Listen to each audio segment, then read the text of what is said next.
কিয়ামতের ময়দানে সবাই মিলে সাইয়েদনা আদম আলাইহিস সালামের কাছে যেয়ে বলবে, ইয়া আবাল বাশার ইয়া আউয়ালাল আম্বিয়া, ও আদম নবী, আপনি দুনিয়ার বুকে প্রথম নবী। আল্লাহ নিজ হাতে আপনারে 60 হাত লম্বা করে বানিয়েছেন, আপনার সম্মানে ফেরেশতাদেরকে সেজদা দিতে বলেছেন। দুনিয়ার প্রথম নবী, প্রথম মানুষ আপনি। আপনি আল্লাহরে যে সুপারিশ করেন যেন আল্লাহ বিচার শুরু করে।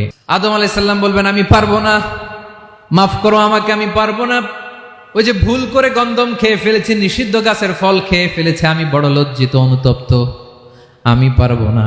আজকে আল্লাহ এত রাগান্বিত হয়েছে, আগে কখনো আল্লাহ এত রাগান্বিত হয় নাই, ভবিষ্যতেও আল্লাহ কখনো এত রাগান্বিত হবে না। আমি পারবো না। এক কাজ করো, তোমরা নূহ আলাইহিস সালামের কাছে যাও। কোন নবী? লোকেরা এবার পাগলের মতো দৌড়াতে দৌড়াতে আল্লাহর নবী নূহ আলাইহিস সালামের কাছে যেয়ে বলবে, ইয়া নবী আল্লাহ নূহ, আনতা আউয়ালুর রুসুলি ফিল আরদ, আপনি জমিনে প্রথম রাসূল। আদম আলাইহিস সালাম নবী ছিলেন, রাসূল ছিলেন না। এই দুনিয়ার বুকে প্রথম রাসূল ছিলেন আল্লাহর নবী নূহ আলাইহিস সালাম। সবাই বলবে, ও নবী আল্লাহ নূহ, রাসূল আল্লাহ নূহ, আল্লাহ আপনাকে আবদান শাকুরা, শুকরগুজার বান্দা বলে কোরআনে বলেছে। কোরআনে নূহ আলাইহিস সালামের নামেও সূরা আছে না নাই?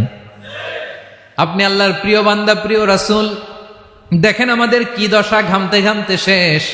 জমিনটা তামার জমিন, সূর্যটা মাথার কাছে, কি করবো আর পারি না, ঘামতে ঘামতে আর কত ঘামবো, কত দাঁড়িয়ে থাকবো। আল্লাহরে যে বলেন বিচার যেন শুরু করে। নূহ আলাইহিস সালাম বলবেন, আমিও পারবো না, আমিও পারবো না। আমি আমার ছেলের জন্য এক কথা বলে ভুল করে ফেলছি। যখন মহাপ্লাবন হবে আমি বললাম, আল্লাহ আমার কলিজার টুকরা সন্তান রে বাঁচান। আল্লাহ বললেন, ও নূহ, সে তোমার সন্তান না, কারণ সে ঈমান আনে নাই, সে পাহাড়ের উপর দাঁড়িয়েছে, দেখি কেমনে সে বাঁচে। ওই যে আমি একটা না বুঝে আবদার করেছি, আল্লাহ আমার উপর রেগে গিয়েছিলেন। আজকে আল্লাহ ওই ব্যাপারে যদি আমারে প্রশ্ন করে, আমার কোনো জবাব নাই, আমি পারবো না, মাফ করো। তোমরা সবাই মিলে আল্লাহর খালিল ইব্রাহিম আলাইহিস সালামের কাছে যাও। লোকগুলো পাগলের মতো খুঁজতে আরম্ভ করবে, অযুত লক্ষ নিযুত কোটি মানুষের ভিড়ে আল্লাহর খালিল ইব্রাহিমকে যেয়ে বলবে, ইয়া খালিলুল্লাহ, ও আল্লাহর খালিল, আল্লাহ আপনাকে বড্ড ভালোবেসেছেন, আপনি কাবা বানিয়েছেন, আল্লাহ আপনাকে বড্ড পছন্দ করেন। দেখেন আমাদের কি অবস্থা। আপনি যে আল্লাহর কাছে সুপারিশ করেন যেন আল্লাহ আজকে বিচার শুরু করে। আল্লাহর নবী ইব্রাহিম বলবেন, আমিও পারবো না। আমি আমার জীবদ্দশায় 3টা মিথ্যা বলেছি। কয়টা? আসলে মিথ্যা না, একটু টুইস্ট করে, কৌশল করে কথা বলেছিলেন, ওইটাকে হাদিসে মিথ্যা বলা হয়েছে। আমি জীবনে 3টা মিথ্যা বলেছি, জীবন বাঁচানোর তাগিদে কৌশল করে 3টা কথা বলেছি। আজকের এই কঠিন ময়দানে আল্লাহ যদি ওই 3টা কথার ব্যাপারে জিজ্ঞেস করে, লজ্জায় আমি মাথা দেখাতে পারবো না, আমিও পারবো না, আমিও পারবো না। আজকে আল্লাহ এত রেগে আছে, আগে কখনো এত রাগে নাই, পরেও রাখবে না। তোমরা সবাই মিলে বনি ইসরাইলের নবী মূসা আলাইহিস সালামের কাছে যাও। সবাই এবার যাবে মূসা আলাইহিস সালামের কাছে, যেয়ে বলবে, ইয়া নবী আল্লাহ মূসা, আপনি ছিলেন কালিমুল্লাহ, আল্লাহর সাথে সরাসরি কথা বলতেন। রব্বুল আলামিন আপনাকে তাওরাত কিতাব দিয়েছেন, আপনি যে একটু সুপারিশ করেন। আল্লাহর নবী মূসা বলবেন, মাফ করো, আমিও পারবো না। আমি দুনিয়ার বুকে ভুল করে একটা মানুষকে মেরে ফেলেছি। আমি মারছিলাম আদব শিক্ষা দেওয়ার জন্য এক থাপ্পড়, এই থাপ্পড়ে যে ওই লোক মরেই যাবে আমি জানতাম না। আজকে আল্লাহ যদি জিজ্ঞেস করে কেন মারলা, জবাব আছে? ওই লজ্জায় আমি অনুতপ্ত, আমি পারবো না, আমার এই কথা বলো না। আজকে আল্লাহ বড্ড রেগে আছে, আমি পারবো না। তোমরা আল্লাহর নবী ঈসা আলাইহিস সালামের কাছে যাও।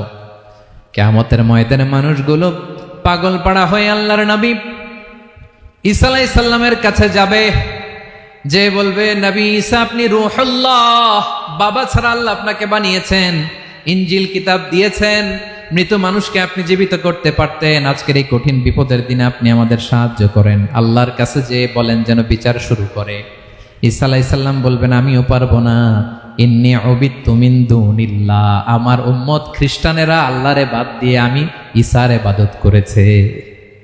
আমার মা ম্যারি আর আমাকে ডাকতো জেসাস ক্রাইস্ট, আমার ইবাদত করেছে। যদিও আমি আমার ইবাদত করতে বলি না, ঈসা আলাইহিস সালামও ইবাদত করতে বলেছেন একজনের, তিনি কে? আল্লাহর নবী ঈসা আলাইহিস সালাম বলবেন, আমিও পারবো না। আজকে আল্লাহ অনেক রেগে আছে, আমি পারবো না। তবে একটা পরামর্শ দিতে পারি, একটা সাজেশন দিতে পারি। আজকের দিনে এই কঠিন মুসিবতের কালে, এই কঠিন সময়ে কেউ আল্লাহর দরবারে দাঁড়িয়ে একটা টু শব্দ করার ক্ষমতা কারো নাই।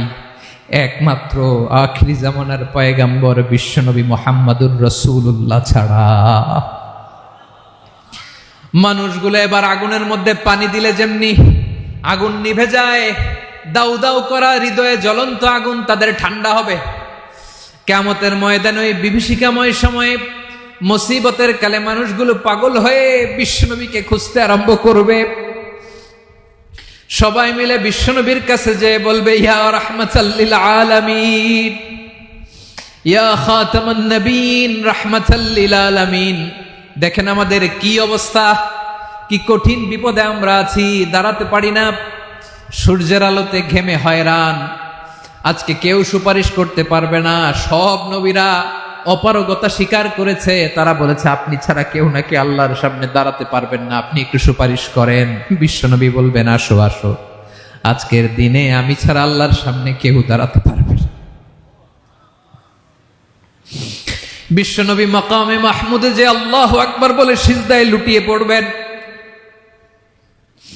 আল্লাহ রাব্বুল আলামিন বিশ্বনবীকে এমন কিছু চমৎকার শব্দ শিখাবেন, ওই শব্দগুলো দিয়ে আল্লাহর প্রশংসা করে বিশ্বনবী কাঁদতে আরম্ভ করবেন। বিশ্বনবী এমন ভাবে অজর দ্বারায় সিজদায় লুটিয়ে পড়ে কাঁদবেন, রব্বুল আলামিনের রহমতের দরিয়ায় জোশ লেগে যাবে। রব্বুল আলামিন এই দৃশ্য থেকে সহ্য করতে পারবেন না। রব্বুল আলামিন বলবেন, ইয়া মুহাম্মদ ইরফা রাসাক, ও নবী আপনি মাথা তোলেন, মাথা তোলেন, আপনার কান্না আমি সহ্য করতে পারি না। নবী আপনি মাথা তোলেন, সাল তুতা, আজকে আপনি যা চাবেন তাই দেব। নবী আপনি সিজদা থেকে মাথা তুলেন, সাল তুতা, যা চাবেন তাই দেব। ওয়াশফা তুশাফা, যার জন্য সুপারিশ করবেন তার সুপারিশ কবুল করে নেব। বিশ্বনবী এবার মাথা তুলবেন। যে বিভীষিকাময় সময়ে প্রত্যেক নবী বলেছেন আমি পারবো না, প্রত্যেক নবী বলেছেন নফসি নফসি, আমার কি হবে আমি জানি না, আল্লাহ আমারে বাঁচাও।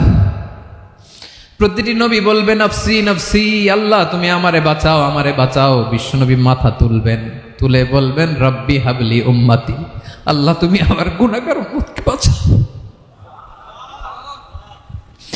এই দুনিয়ার বুকে রব্বুল আলামিন সব নবীকে একটা করে দাওয়া মুস্তাজাবা দিয়েছেন, মানে যে দোয়া করলে কবুল হয়ে যায় সাথে সাথেই।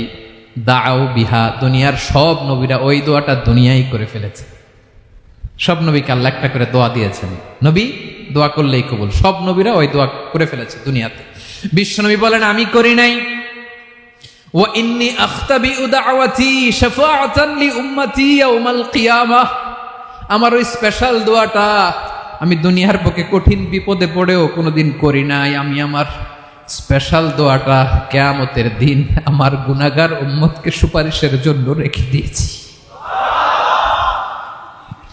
আল্লাহ বলবেন নবীর ফারাসাক, মাথা তোলেন, আর কাঁদবেন না। বিশ্বনবী মাথা তুলবেন, আল্লাহ বলবেন সাল তুতা, আপনি যা চাবেন তাই দেব। ওয়াশফা তুশাফা, সুপারিশ করেন, সুপারিশ কবুল করব। বিশ্বনবী বলবেন আল্লাহ ওই স্পেশাল দোয়াটা দুনিয়াতে করি নাই, আজকে আমি তোমার দরবারে দাঁড়িয়ে কিয়ামতের দিন ওই দোয়াটা করছি। আল্লাহ আমার যে উম্মতের হৃদয়ে যাররা পরিমাণ ঈমান আছে, আমার একটা উম্মতকেও তুই জাহান্নামে ঢুকাতে পারবা না। বিশ্বনবী পাগলের মতো একবার হাউজে কাউসারে যাবেন, একবার সিরাতে যাবেন, একবার পুলসিরাতের দিকে, একবার হাউজে কাউসারের দিকে পাগলের মতো দৌড়াতে থাকবেন, তার কোনো গুনাহগার উম্মত যাতে জাহান্নামে ঢুকে না যায়। সেদিন কেউ সুপারিশ করতে পারবে না বিশ্বনবী ছাড়া। এজন্য 5 নম্বর আল্লাহ বললেন মান যাল্লাযী ইয়াশফাউ ইনদাহু ইল্লা বিইযনিহি, কার সাহস আছে, কার এত বড় বুকের পাটা কিয়ামতের কঠিন দিন আল্লাহর সামনে দাঁড়িয়ে সুপারিশ করবে? কারো ক্ষমতা নেই, কারো ক্ষমতা নাই। বিশ্বনবী সেদিন সিজদায় পড়ে উম্মতের জন্য কাঁদবেন, সবাই কাঁদবে নফসি নফসি, আল্লাহ আমারে বাঁচাও, আল্লাহ আমারে বাঁচাও। বিশ্বনবী বলবেন উম্মতি উম্মতি, বিশ্বনবী আমার জন্য কাঁদবেন। আপনার জন্য কাঁদবেন, আমাদের জন্য সেদিন কেঁদে কেঁদে জাহান্নামের দরজায় দাঁড়িয়ে আমাদেরকে টেনে টেনে জান্নাতে ঢুকাবেন। এজন্য এই বিশ্বনবীর ভালোবাসা যেন আমাদের হৃদয়ে ভরপুর থাকে। আমার ভাইয়েরা, প্রতি শুক্রবার বিশ্বনবীর উপরে বেশি বেশি যেন আমরা দুরূদ পড়ি। আমরা যখন বিশ্বনবীর সালাম দেই, দুরূদ পড়ি, একদল স্পেশাল ফেরেশতা আছে যারা বিশ্বনবীর দুধটা নিয়ে সরাসরি বিশ্বনবীর রওজায় যায়, যে বলে অমুকের বেটা অমুক আপনারে সালাম দিয়েছে। বিশ্বনবী নিজ কবরের থেকে নিজেই সালামের উত্তর দেয়। বিশ্বনবীর ভালোবাসা যেন আমাদের হৃদয়ে থাকে, বিশ্বনবীর সুন্নাহ দিয়ে যেন আমাদের জীবনটাকে সাজাই। পারা যাবে ইনশাআল্লাহ। বিশ্বনবীর ভালোবাসা ছাড়া কেউ জান্নাতে ঢুকতে পারবে